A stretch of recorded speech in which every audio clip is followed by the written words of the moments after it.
What's up, team, and welcome to Mettle Memo number 30. Today's topics include training while traveling, NAD+, meals and macros, and training and workouts. Before getting into it, I wanted to share that we are following along on the 12-week Summer Shred program. You can go on the Substack and actually download any week you want, and you get it in a PDF. And those that are following along, we're about to launch week 9, and the cut is going really well. Summer Shred is looking great. Now, let's dive in. Part 1, lesson learned. Training while traveling. So this week, I was in Denver, Colorado for work. The good news is Denver is called the Mile High City, as the base elevation is 5,280 feet above sea level, giving myself some altitude training. Most of my colleagues spent the time drinking and hanging out, while I looked at this as an opportunity to get into some altitude training. There's a balance between being social and focusing on what makes you happy. The dinners and social events I went to. I knew my sleep would be shorter, but this is just part of traveling for work. However, I did know I would sleep with air conditioning, which in LA I don't have, and therefore giving me a deeper sleep. I scheduled my day similar to how I live normally, so I wake up early and train, then go to work for the rest of the day. However, no two-a-days this time. Training while traveling. So I focus on maintenance, not growth. This is very important. This is not really the opportune time to push your body, as there's greater responsibilities, like being present and focused for your work with very long days ahead of me. Plus, I was at elevation, and I knew I would fatigue much easier than at sea level. So Monday, I landed about 6 hours before my first meeting, which was honestly a scheduling mishap, and I decided to take this as an opportunity to work out and run. At first, I found this to be awesome. The gym to myself, midday, the gym at the hotel. Energy levels were high, so I pushed it. Hit a workout that had a lot of volume instead of low reps with heavy weight. And then I ran after about 5.5 to 6 miles. Now, I thought this was a great idea. However, the long nights out and the lack of sleep really caught up quick the next day, and I was half awake during 9 hours of meetings the next day. The lesson learned is this: when you travel, do not expect your routine to be the same, or your body to be the same, the recovery to be as expected as if you were home. So focus on what you can control. So my rules for traveling. Number 1, have a plan on exercises you will be doing. Number 2, check the hotel's website for the gym equipment they have. 3, if you have dinner or lunch already planned, look at the website and look at the menu and choose a healthy option in advance. 3.A, our, quote, banquet breakfast was actually like powdered eggs and pastries and bacon. So I brought overnight oats with me and found a cafe that did yogurt and berry bowls. Number 4, be happy with sweating. Do not be upset when you don't hit a 60-minute hard session. Just be happy you got any movement in. Number 5, push it hard for 20 minutes if there is a limited equipment. Go to my Instagram, find some workouts I publish that requires 1 kettlebell or 2 dumbbells. Also, my circuit training programs can be completed with just dumbbells at home, so check that out as well. Number 6, enjoy the city. My favorite thing to do is check Strava for routes that I can go for a run and explore. And lastly, number 7, eat as clean as possible. Your body will thank you later when you come back from these work trips. Part 2, tip this week, NAD+. So what is NAD+? Think of NAD+ like a battery charger for your cells. Every cell in your body needs energy to do its job, whether it's helping you think, move, heal, or just stay alive. NAD+ is a molecule that helps turn the food you eat into the energy your cells actually use. So NAD+ helps with 1, making energy. It helps your body take the carbs, fats, and proteins you eat and turn them into fuel.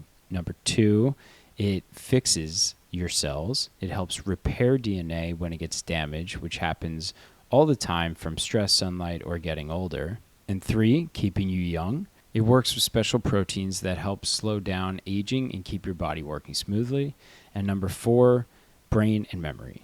Your brain cells use NAD plus to stay healthy and communicate with each other. As you age, your body naturally produces less NAD plus, and that can lead to less energy, slower healing, trouble with memory, and signs of aging.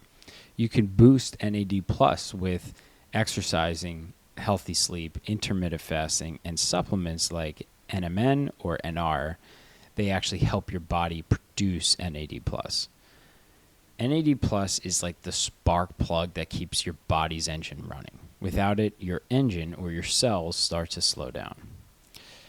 I just started taking NAD plus. My experience is that NAD plus has an incredible way of giving you energy, and I feel like I'm 18 again.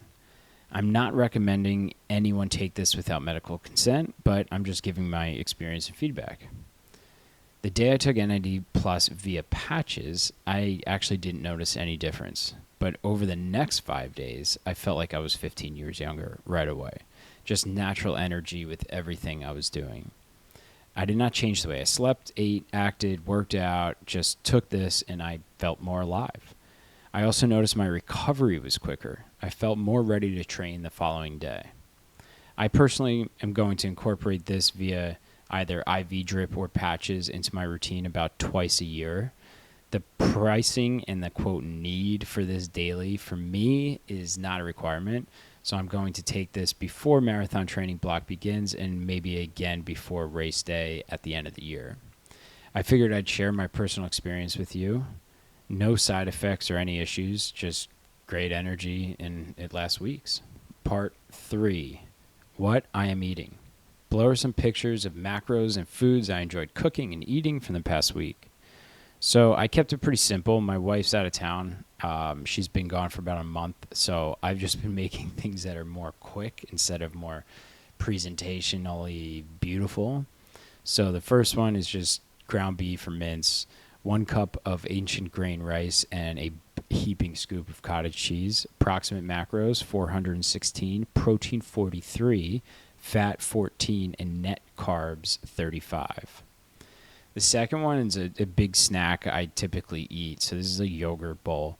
So it's 170 grams of non-fat Greek yogurt, half scoop of whey protein powder, strawberries, blackberries, blueberries, and then I cover that with honey and cinnamon.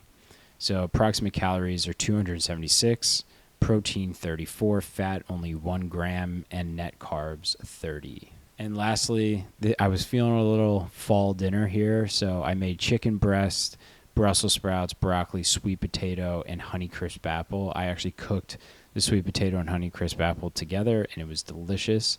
So calories about 560, protein 44 grams, fat 13, and net carbs 54. Part 4, how I am training. So cardio-wise, I'm doing circuits. I'm smashing the summer shred circuits. And this week I did a 1,000-calorie challenge. So here's the breakdown. It's 10 calories, 20 calories, 30, 40, 50, 40, 30, 20, 10 calories for each of the following exercises. Rower, treadmill, ski erg, echo bike. So you complete 10 calories of each exercise, the rower, treadmill, ski erg, echo bike, then 20 calories for each of those, then 30, then 40, 50, 40, 30, 20, 10. This took me about an hour and 10 minutes to complete, and I was gassed.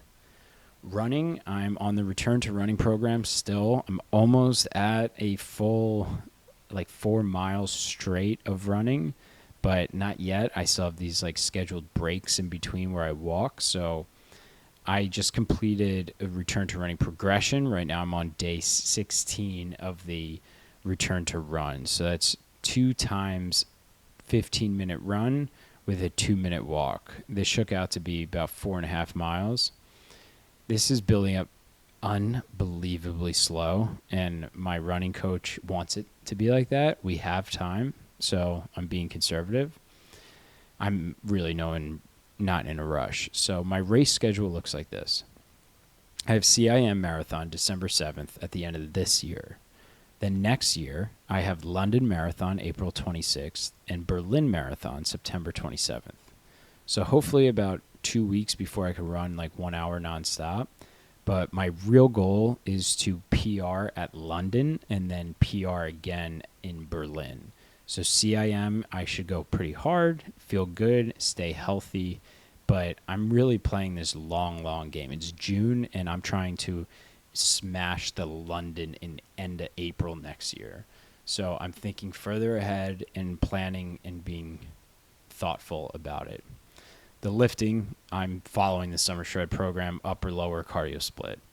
I am sprinkling in these runs every other day, but it's very low impact, and it's only like 3 to 5 miles. So for me, it's not as significant. If you want the Summer Shred program, I actually put a free 1 week in the newsletter here. So you could just click it, download it, check it out. If you like it for a week, then you could subscribe. It's like $6 a month on Substack, and I email you every Sunday a full week of training every Sunday for the next 12 weeks. So hope you enjoy. That's it for Mettle Memo number 30.